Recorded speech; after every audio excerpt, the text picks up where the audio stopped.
am Erica. And I'm Sean. And we are the Blanchards. This podcast is created to be a safe place where we discuss topics regarding faith, love, family, marriage, and everything in between through the perspective of an interracial blended couple focused on ministry and mental health. No topic is off limits. We're about to have adult conversation through the eyes of a Latina scholar, life coach, mother, and wife. Along with the perspective of a Black king, engineer, entrepreneur, father, and husband. We're about to take brown and Black excellence to a whole new level. Family Unlocked starts now.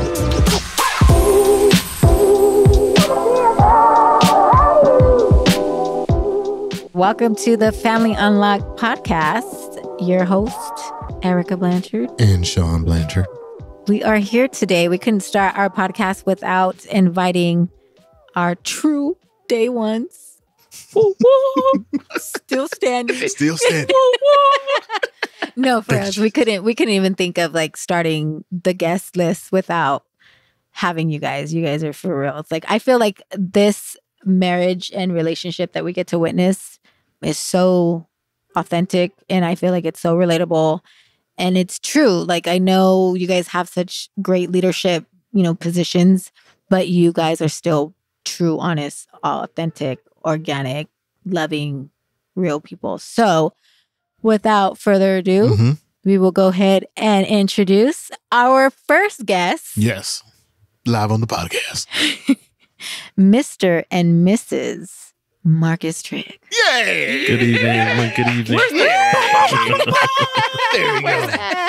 There we go. The Triggs are here. They're in the house. And so this is going to be, like I said, this conversation. These two have been a part of our lives for so long. Marcus, I've known this cat since I was 7. This is my brother from another mother. An interesting fact enough is that our mothers actually share the same birthday. So that tells you how ordained this connection is. But he's a person I respect. He's a person that has been with me on all the trials and tribulations in my life. He has, helped cultivate my faith. We used to go to church together, and he was the one who was dragging me to go to church, to catch the bus, go to True Vine Missionary Baptist Church there in good old Oakland, California. Yeah. And so it was through the cultivation of this friendship, the cultivation of our spirituality, that it's just flourished a brotherhood and the closeness that we have. And the fact that I've been able to share, various moments in my life, been able to share various moments in his life. And we were, fortunate enough to have his wife, Candice Trigg, his better half. She is the rock. She's an incredible woman of God. And just to introduce you guys, we're going to give you the opportunity to introduce you guys. I want to highlight a little bit about, who you are, what you do, but also how did this union come together? And then let's see if we can tap into what we were talking about earlier, because that was good, in terms of the time frame. Good. Okay. So first introduce who you are, and then let's kind of bridge that gap and talk about that journey about how did Marcus and Candice, this love story, start and flourish. My name is Marcus Trigg, a.k.a. Minister Marcus Trigg, a.k.a. Chef Trigg. I'm a man of many hats. Aka. Right. My boo thing. Okay. Her and I met at church. Her dad was one of the main deacons. Her and I met basically through him. I seen her, with him. And at some point in time, I asked him, if it was okay that I court his daughter. Court? The new age may not know what that is. Can you explain it to the new generation? What is court? What is that? What is court? Is that something you do on Twitter? In layman's term, I asked his permission to date his daughter. Oh, man. Man, it's Exclusively. gentleman right there. Exclusive. With the intent of marriage. That's what courting is. Looky here. Looky here. Okay, so what happened? I mean, there has to be some steps prior to that. That couldn't just be that I saw her and I was like, courting. Right, I just remember her making a plate. That's what I remember. Right. He don't listen to instructions. He just go off the. He's a man. He's a man. That's, Right. Can I jump in here real quick? Go ahead. Go. I want to hear how did you meet Marcus? Interject if you will. Right. Anyway, this is Candice Parker Trigg. Forgive me because I still held on to my. But anyway, I joined True Vine the year after I graduated from high school. I'm not going to tell my age just yet. And when I started going, I used to see this young man coming to church solo bolo or with Sean and Tote or his brother and Tote. And for me, background, never been to church before that, didn't have a church home, didn't grow up in the church, went to church, what do they say, Christmas, Thanksgiving, only on the special holidays. So Easter, yeah. So my dad, who he mentioned earlier, Deacon Parker, comes from a background, a lifestyle that it was rough. And so him coming out of that lifestyle and going to church, I was like, let me find out what church done got my daddy right. So, because that's just crazy to me. So go to True Vine, see this handsome physique walking in. I didn't see parents or anything like that or anyone. It was just intriguing to me. Like he was coming on his own. He had his own faith and his own belief, and he didn't need nobody to bring him there. He was bringing his friends or his brother, but he was coming on his own. So to me, he was fine. Everything was sitting high and right. But just seeing him, forgive me, Lord. Being the operative word was. We older than it was. Like still is fine. Forgive me, Lord. But he was okay. He was nice to the eyes, but then just the falling in love with the fact that this young man was coming to church on his own. He didn't have nobody to have to bring him. So that in itself was attractive to me. And so in the church, I was connected to the head deacon and then became part of all the different ministries in the church. And he was also coming, and people started, I guess, noticing this. So I don't know what was being said to him on his end in regards to, trying to court me. But people in our circle was like, you need to go talk to him. He's a little shy, but and I'm like, he has to approach me. If he wants to, he needs to try to come to me and approach me. So as he was in the process of being ordained, they had a reception. And at the reception, the senior first lady of the church was like, you better go over there, girl, and get that man a plate. You better go and make that man a plate. And I'm like, I don't cook. I'm not about to be making nobody no plate. You better. Good old Mama Sally. Mama Sally. Shout out to Mama Sally first. Looking out for a girl. I married this first lady at True Vine. Our first lady is Dr. Donna. Shout out to Dr. Donna. Anyway, so I go and make a plate for him and take the plate over to him. And I want to say that was the beginning of our courtship. However, he tried to slide in. So it was a friend of ours that go to the church, and he was about to go off to school. So he hadn't said anything to me, but everybody kept saying, you need to talk to him, and vice versa. So neither one of us had made a move. And then there was a young man that was going to our church that was leaving to go to school. And so they were talking about throwing him a party. So he comes up to me and was like, hey, you want to help me throw young man a party? And I was like, okay, but thinking about that, if you want my phone number, just ask for my phone number. And so I was like, it was you asking her? Yes. So Marcus asked me, he was like, yeah, you want to help me throw him a party? And I'm like, okay, look, he really wants to ask for my number, but he don't know how to do that. So he just go ask me to help him throw. So I gave him the number, and then he called me, and we were together ever since. And this was after the plate? This was after the plate. And you guys had conversations after that? No, we hadn't even said anything. We would just be crossing paths. He was crossing paths, and he wasn't saying nothing, and I wasn't saying nothing. I was like, he's going to have to approach me because I'm a lady. Didn't know nothing about no marriage or anything. Hadn't seen a healthy marriage. Didn't know what that was going to be the outcome of us courting. Hell, I didn't even call it courting growing.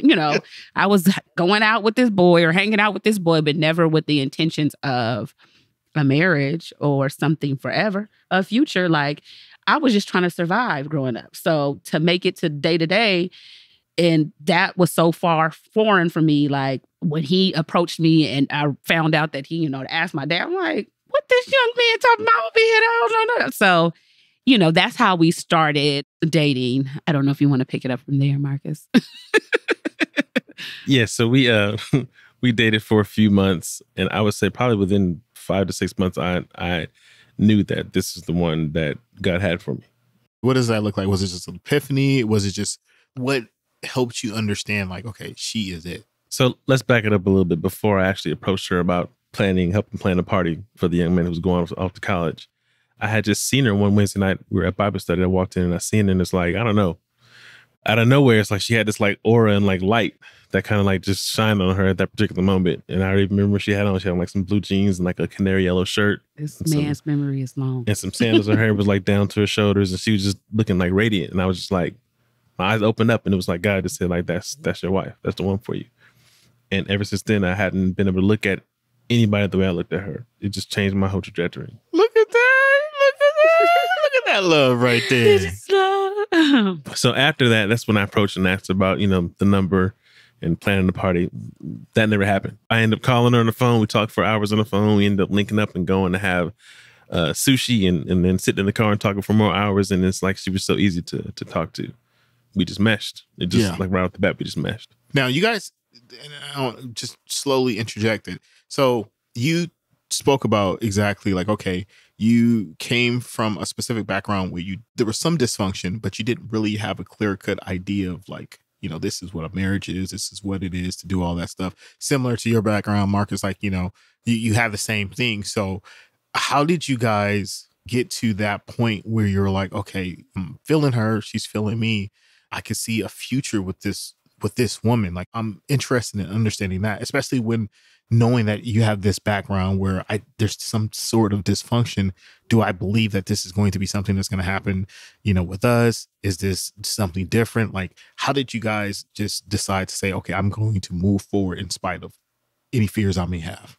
On my end, and I probably can speak for her a little bit too, we both came from relationships that hadn't worked out, that were like long-term relationships that just hadn't worked out. And so I think once you go through something like that, and you heal from it, you kind of make up in your mind what you want, what you don't want, what you tolerate, what you won't tolerate.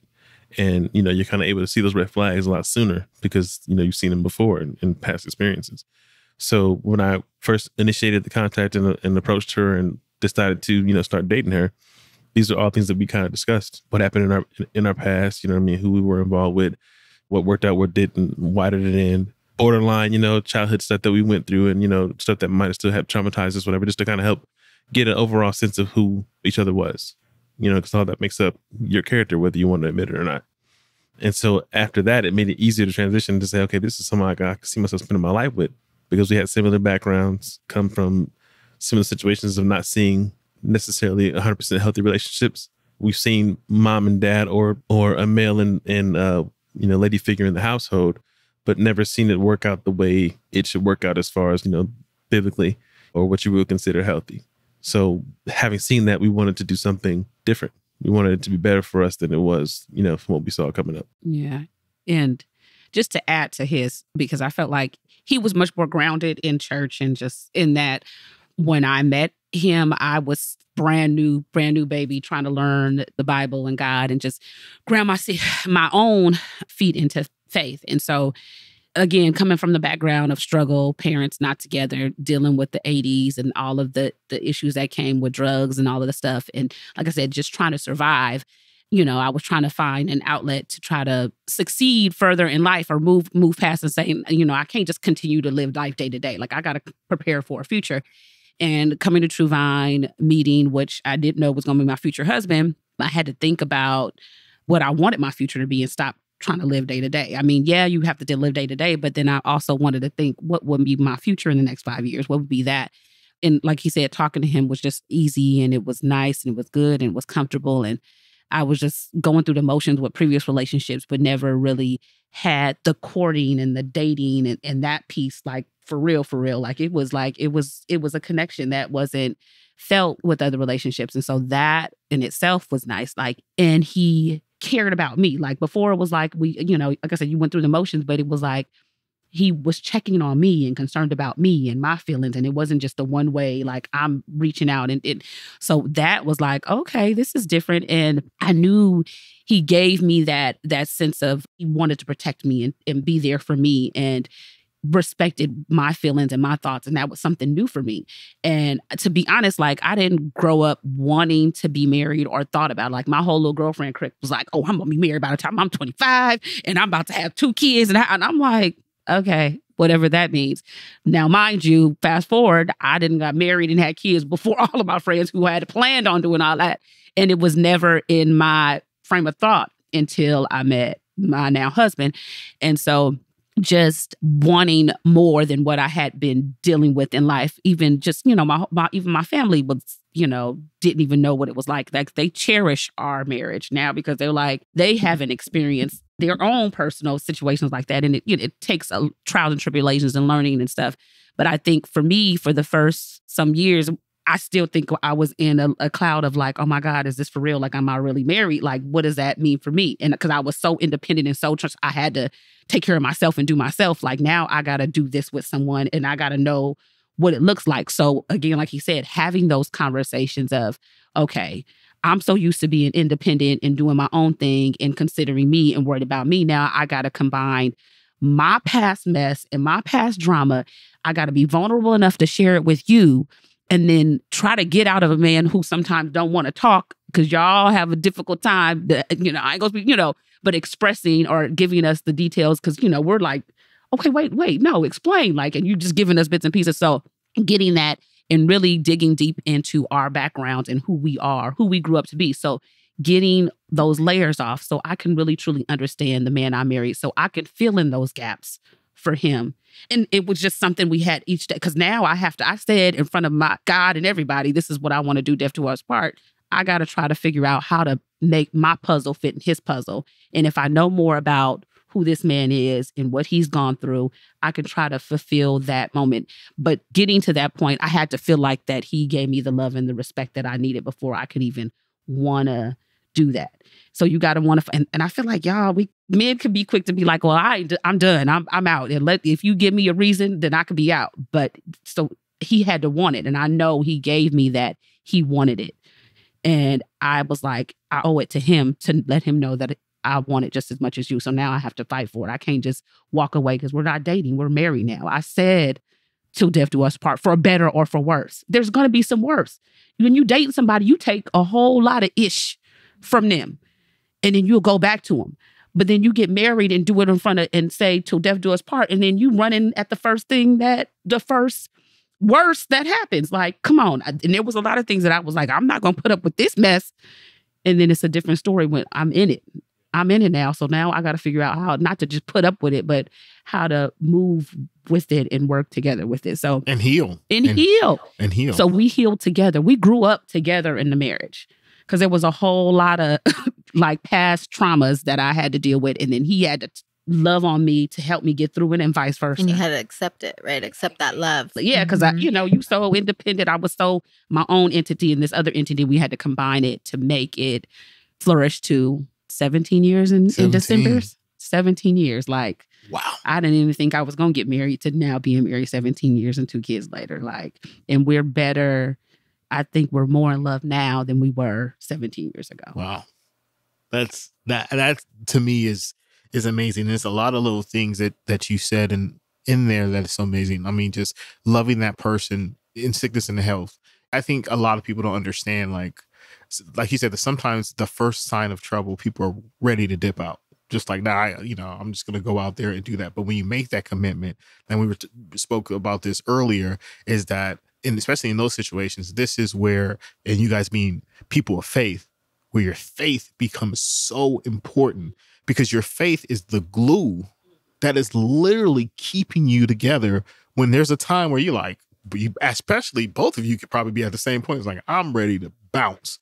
But it's my faith and it's the commitment that I made to this man and the commitment I made to this woman that we're going to stick it out and we're going to keep going through because we know that on the other side of this, it's something that is so much great because this is just for the listeners, especially individuals who are single and they're looking for this, this special person. There's no playbook for marriage. And I'll repeat that because everybody is different. Everybody is different. Everybody comes into their relationships with different issues and different things that they're bringing in. So you're learning it. And even if you have been exposed to it, like you did have a good example when you saw that may have worked out for them, but that doesn't necessarily mean that's going to be what's happening here. So you have to learn how to do that. Communication is key. It is something that you got to continue to do. I'm guilty of it. My communication is terrible. And I had to take accountability. And I'm putting it like, this is on the record. This is on the record. Well, I mean, it's not like your communication is totally bad. I think stand up for your man. Boo. But I think I think with Sean, I think he just wants to say the right thing without recognizing that that's not really how he feels, and that necessarily isn't going to make me feel better. And just being his partner, and I just wanted to go back to what you were saying about seeing her and knowing what Marcus said, seeing Candice and knowing that God had sent this is what God was saying what a wife should be, right? It wasn't like for me, I felt like God created Sean for me, like 100%. And there's so many like situations. For the people in the back to hear it says. Even when I was young, like I would picture this person, even the name Sean would come up all the time. And I was like, how come it's Sean and not Cian? I used to wonder as a child, this name would always pop up. I truly felt like when God sent me my person, he was going to be made just for me. And I think that's what when you said that you looked at her and you were like, oh my God, this is the one. I can relate to that because there's this piece of trust and faith that is cultivated when you are so vulnerable and innocent and new in your walk that you start. And for us, because we're people of faith, it's God, right? We see this ability that he's done, that he has proven time and time again. So when you turn and you look at this partner and you're like, oh my God, this is the one. It's just that connection, that it is, right? This is it. And so I think what I'm wondering, right, when you're saying, there's so much challenges that come with being married, and you look at and you look back on your vows and you're like, I made a commitment to this person. But really, I think it's easier when you really love them, when you really like them, when like this man protects me. Like just sharing like that's the story that we were talking about earlier where Sean was like, no, I'm going to protect my wife. I have never heard that. Yes. As a child. And, I think Candice was like the first person I've ever gravitated toward. And we've never had to like introduce ourselves. We kind of like, oh, this is my wife. This is my wife. And we're like, okay, cool. Because we have such similar backgrounds. Mm-hmm. Right. And so just to have that trust that he really looked out for me, because there was times that Sean didn't know what to do or how to say it or how to protect me, or Erica can protect herself, because Erica's more than capable. More than capable. Come in here. What? I'll tear this whole thing. He's like, what am I going to be able to do?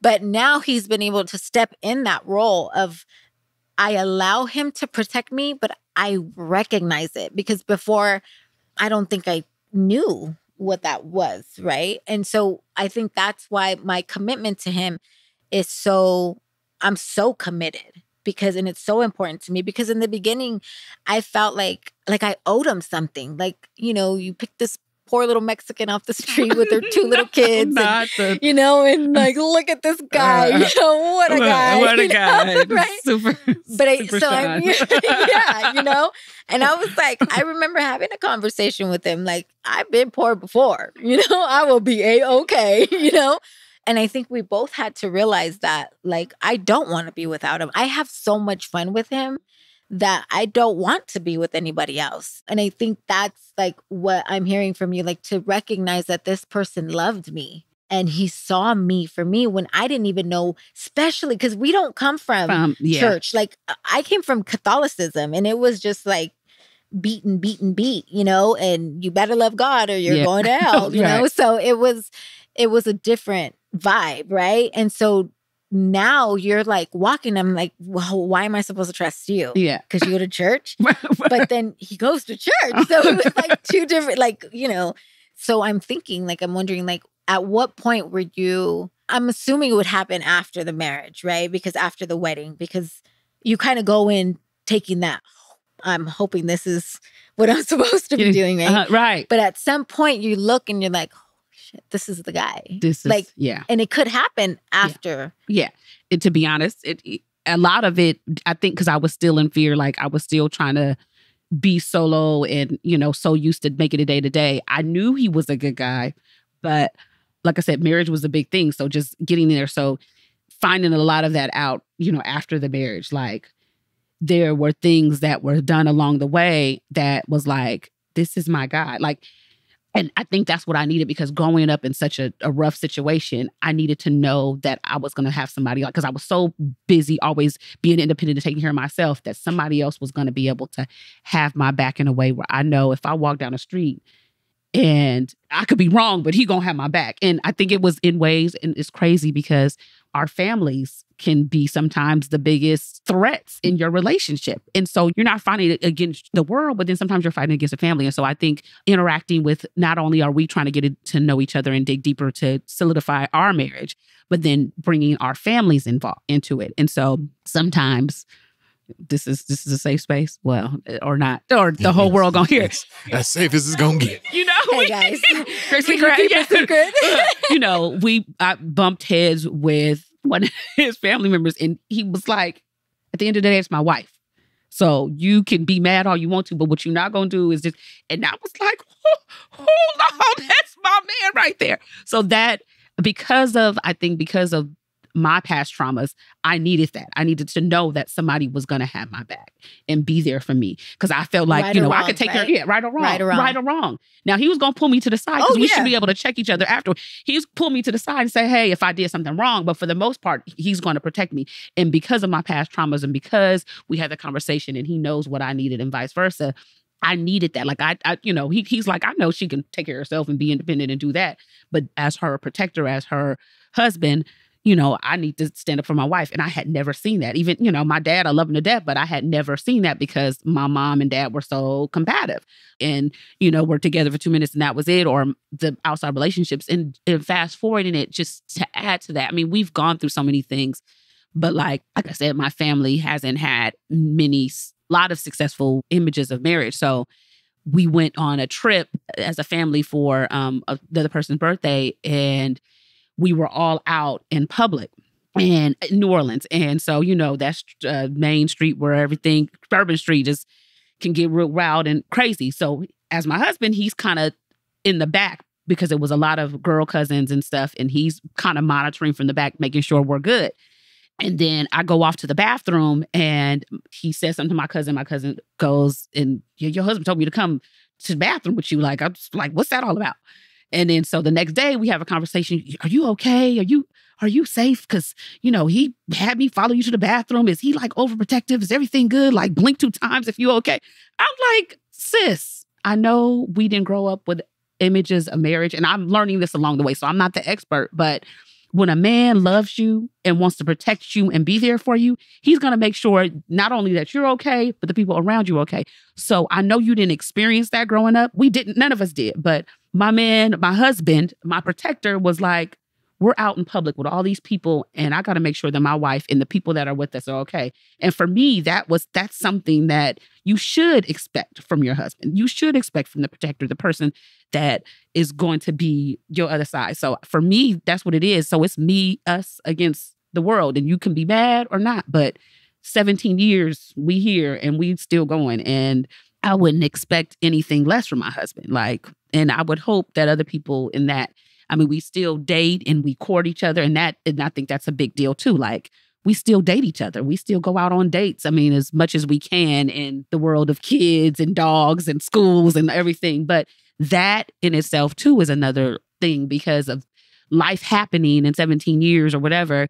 Sometimes we forget to do those things that got us together. So those things are still a prominent part. And I love that he thinks about that. And even the little things, it don't have to be big, but just maybe let's go out and have sushi, just you and I, or whatever, and things I don't think about. But with him, with my soulmate, my everything, it's been a wonderful journey. And if I couldn't have it without it. I just wanted to just touch base on something that you were saying that I thought was interesting. You were saying that Marcus is a protector, but it's the way that I'm interpreting it. It's not just in the physical sense. It's like he's a physical protector, but he protects you emotionally. He protects you spiritually. And so that's the one thing that I want the listeners to understand, is that it's not just, okay, he's a physical, presence that, okay, nobody touched my woman. Yeah. Yeah. I'm a chef, I cook, stuff like that. But it's more of like, he's protecting like the essence of me, of his wife, right? And she's allowing that vulnerability, like you're vulnerable, and to know that your husband is doing that. And that's kind of what I want to touch base on. That was that aspect of it.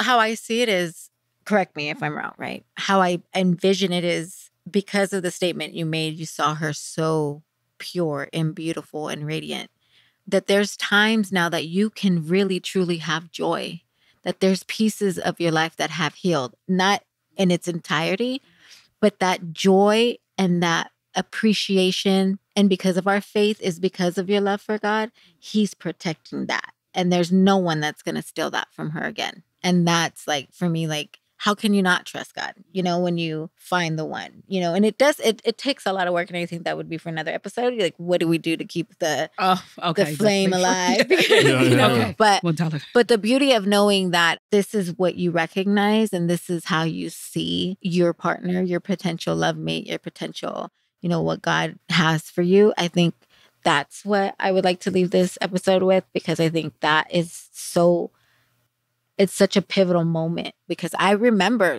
like dating Sean and I was telling God to take him away because I just wanted me and my kids. Like, please God, take him away. And I had broken up with him like twice and I was about to do it a third time. And God said, if you ask me one more time to take him away, I'm going to take him away. And I didn't do it. I calmed down because I'd never felt such love and purity that I was like, I don't know what this is. And whenever I've put my guard down, I've been hurt. And so I'm good. And he told me, like, a couple years later, he said, I had already made my decision that if you would have broken up with me the third time, I wasn't coming back. Ooh, won't he do it? Because, yes. Yeah, sometimes. And it's amazing that when she told me that, I was like, wow, there's that spiritual connection, right? That God, that God is speaking to her and he's also speaking to me and he's letting her know, like, okay. But I think a lot of it was because of just fear. It was just fear, right? It's, and of being truly loved. And not, for me at least, I just didn't feel worthy of it. I didn't believe that I could be loved. At least in our church, Sean was like this golden child, and I'm like, and I was this, like, every time I walked in, they were like, oh, this one, she's back again, she's back, she's at it again, and I just felt like a nuisance everywhere I went. And so I was afraid. I just didn't want to be let down, not even let down, just rejected again, just the possibility of it. I think if I can jump in right there, I think that's also the common misconception that you and I don't see. Like, before marriage, before Candice, before Erica, like, we spent a lot of our time chasing just the wrong things and the wrong ones. And I don't say that to discredit them. I say that because I feel like everybody's hurting, you know what I mean, from stuff we don't know about. And when you're approaching them and trying to make things work, you don't know what they're going through that makes them push you away. So you're thinking that it's you. When the whole time it might have never been you. You know what I mean? But at the same time, that wasn't the person that God had for you. Yeah. Right. The other misconception is that people think when you get married, it's just going to be rainbows and butterflies and it's all supposed to fit. Skipping off in the sunset. It's supposed to be happily ever after. It's done. Right. So when problems arise, the first thing, like you said, is I'm out. I don't want to deal with that. Right. But you can date the same person over and over again, keep going back to the same messy situation and keep going forward. But when you get married, all of a sudden it's supposed to be perfect and then it's supposed to go wrong. That's not the case. Right. So it's being able to navigate through those times when, you had your first hiccup, your first problem, your first major issue.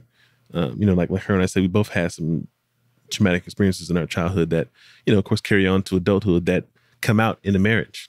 Things that trigger you, right? Oh, you know what? My mom went through that, so he's doing that too. I'm not standing for that. Or my dad did this, and you're doing that too. I'm not standing for that. So it's like stuff that triggers you, and then you have to figure out, how can we work this out in our marriage? How do we get past that? How do we heal from this so that it doesn't become something that's detrimental to our situation? Yeah, that's good stuff. I want to thank you for being a part of this podcast. If you like what you hear, please like and subscribe. Please. We're on all the social medias. All right, everyone. I want to thank you and have a great day, night, everything. God bless you in all your endeavors. And see if we can have you guys back. I would love to have you guys back. Thank you so much. Oh, that would be great. Yeah, we definitely got to do a part 2. Definitely. All right. Good night, everyone. Thank you. Good night. Thank you.